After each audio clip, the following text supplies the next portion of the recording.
स्वागत है द आवाज़ टाइम्स में। मैं कामरान सैफ और आज की वीडियो में हम जानने की कोशिश करेंगे कि आखिर एमएलसी क्या होता है, एमएलसी का चुनाव किस प्रकार से होता है, कौन लोग हैं जो एमएलसी को वोट करते हैं। इसी प्रकार से ये भी जानेंगे कि एमएलसी का कार्यकाल कितने दिनों का होता है, भारत के किन किन राज्यों में एमएलसी का इलेक्शन होता है। आइए हम सब कुछ जानते हैं इसी वीडियो में। तो दोस्तों, सबसे पहले हम जानते हैं कि एमएलसी क्या होता है। तो एमएलसी का फुल फॉर्म पहले हम समझ रहे हैं। एमएलसी यानी मेंबर ऑफ लेजिस्लेटिव काउंसिल, जिसको हिंदी में विधान परिषद कहा जाता है। आपको हम बहुत आसान भाषा में समझाने की कोशिश कर रहे हैं एक एग्जाम्पल के तौर पे। जैसे हमारे भारत के अंदर केंद्र सरकार होता है, तो केंद्र सरकार के अंदर एक लोकसभा होता है, दूसरा राज्यसभा के मेंबर होते हैं। जैसे लोकसभा के वो मेंबर जिनको हम सांसद चुनकर यानी मेंबर ऑफ पार्लियामेंट बनाते हैं सांसद के अंदर, जो कि लोकसभा में बैठते हैं, जिसका चुनाव प्रत्यक्ष रूप से होता है। इसी तरीके से जो राज्यसभा के मेंबर होते हैं वो अप्रत्यक्ष तरीके से उनका चुनाव होता है और ख़ास लोग उनको चुनते हैं। इसी प्रकार से राज्य के अंदर भी यानी एक प्रदेश के अंदर भी एक विधानसभा होता है, दूसरा विधान परिषद होता है। विधानसभा में जिनको हम लोग जो जनता वोट करके भेजती है वो बनते हैं विधायक, और विधान परिषद के लिए जो खास लोग वोट करते हैं वो एमएलसी का चुनाव होता है, वो एमएलसी बनते हैं। अब हम ये समझते हैं कि भारत के संविधान में किस आर्टिकल के अंदर विधान परिषद का प्रावधान है, एमएलसी के बारे में बताया गया है। तो आर्टिकल 169 से लेकर 171 तक विधान परिषद को पूरे विस्तार में बताया गया है, पूरी तफसील के साथ बताया गया है। आइए हम समझते हैं कि इनकी संख्या कितनी होती है। जैसे कि केंद्र के अंदर एक अपर हाउस होता है, एक लोअर हाउस होता है। लोअर हाउस यानी मेंबर ऑफ पार्लियामेंट जो कि जिनकी जो संख्या है वो 543 है। इसी प्रकार से राज्यसभा के अंदर जो कि 245 है और उसके अंदर 543 है। तो ये अपर हाउस और लोअर हाउस होता है। इसी तरीके से राज्य के अंदर भी एक अपर हाउस एक लोअर हाउस होता है, यानी एक विधानसभा और एक विधान परिषद।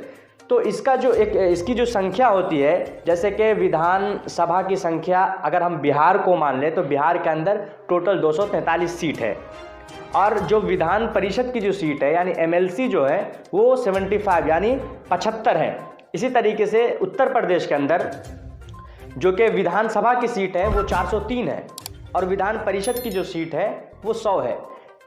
तो जो संख्या निर्धारित होती है वो ऐसे कि विधानसभा की सीट का जो टोटल सीट है उसका 1/3 से ना ही ज़्यादा हो सकता है और ना ही 40 से कम हो सकता है। यानी एक राज्य के अंदर जो विधान परिषद की जो टोटल सीटें होंगी वो 40 से कम नहीं हो सकता है, और जो 1/3 हिस्सा है जैसे कि 243 का 1/3 हिस्सा है ना उससे ज़्यादा हो सकता है। जैसे कि बिहार के अंदर टोटल सीट 75 है। अब हम बात करते हैं कि भारत के किन राज्यों में विधान परिषद है। मात्र 6 राज्यों के अंदर ही विधान परिषद है, वहीं एमएलसी का चुनाव होता है।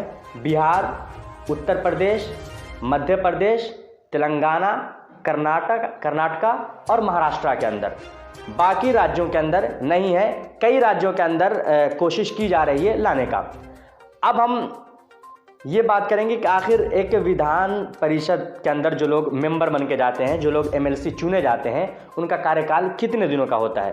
तो मैं आपको बता दूं कि उनका जो कार्यकाल होता है वो 6 वर्ष का होता है। जैसे कि एक विधानसभा के जो मेंबर जो हम लोग एमएलए चुनते हैं उनका जो कार्यकाल होता है वो 5 वर्ष का होता है, लेकिन एमएलसी जो चुनते हैं उनका कार्यकाल 6 वर्षों का होता है। इसी तरीके से हर 2 साल पर 1/3 लोग रिटायर होते हैं। यानी कि जैसे कि बिहार के अंदर अभी 24 एमएलसी सीटों पर चुनाव होना है, तो 1/3 हिस्सा जो कि रिटायर हो गए हैं उन्हीं का चुनाव दोबारा से हो रहा है। अब हम मेन मुद्दे पे बात करते हैं कि आखिर इनका चुनाव किस प्रकार से होता है और किस तरीके से चुने जाते हैं और कौन लोग हैं जो इनको वोट करते हैं। तो सबसे पहले मैं आपको बता दूं कि जो लोग इसको ख़ास लोग ही इनको चुनते हैं। जैसे कि सबसे पहले जो 1/3 हिस्सा चुना जाता है वो विधानसभा के अंदर जो विधायक गण हैं उनके ज़रिए से 1/3 हिस्सा चुना जाता है।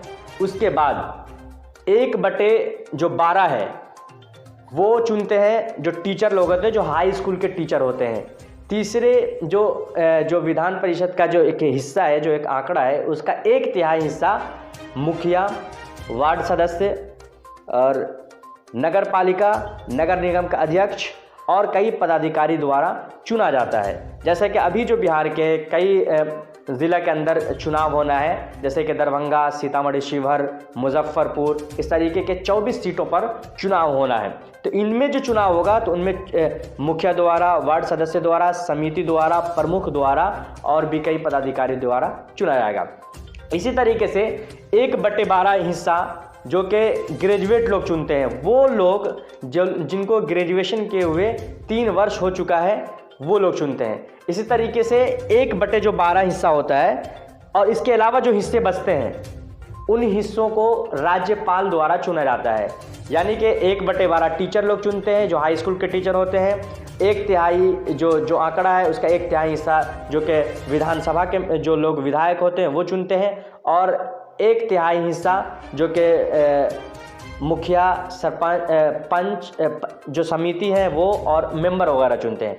और 1/12 जो हिस्सा है वो ग्रेजुएट लोग चुनते हैं। उनके बाद जो सीट बचता है वो राज्यपाल द्वारा चुना जाता है। जैसे कि केंद्र के अंदर जो कि राष्ट्रपति द्वारा चुना जाता है और इनमें उन्हीं लोगों को चुना जाता है जो लोग कला के क्षेत्र में अच्छा काम किए हो, जो लोग स्पोर्ट यानी खेल कूद के इससे अच्छा काम किया हो, इसी तरीके से जो समाज में एक अच्छा काम किया हो, उन लोगों को चुना जाता है।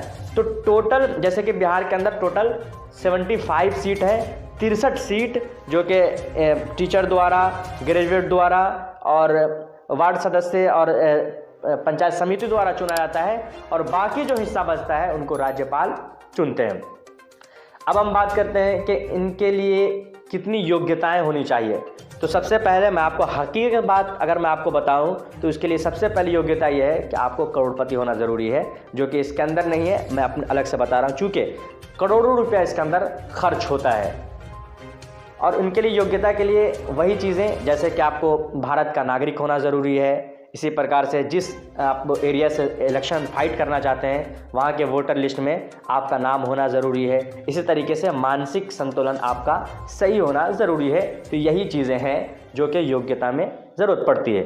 तो हमने आपको बहुत मुख्तसर तौर पे बताया है कि हमारे संविधान के किस आर्टिकल के अंदर बताया गया है एमएलसी के चुनाव के बारे में, एमएलसी को कौन लोग चुनते हैं और एमएलसी जो होता है जैसे कि केंद्र के अंदर एक राज्यसभा होता है, एक लोकसभा होता है और उसको रिप्रेजेंट करते हैं जो कि राष्ट्रपति होते हैं। इसी तरीके से राज्य के अंदर जो कि राज्यपाल होते हैं और उसके बाद एक विधान परिषद होता है और एक विधान सभा होता है। तो अभी बिहार के अंदर 24 सीटों पर इनका इलेक्शन होना है। तो हमें ये जानना बेहद ज़रूरी था कि आखिर एमएलसी का चुनाव किस प्रकार से होता है और कौन लोग हैं जो इनको चुनते हैं। तो आइए इसी तरीके का वीडियो हम अपने दावाज टाइम्स के माध्यम से आपको हम दिखाते रहेंगे। तो आप देखते रहिए दावाज टाइम्स। मैं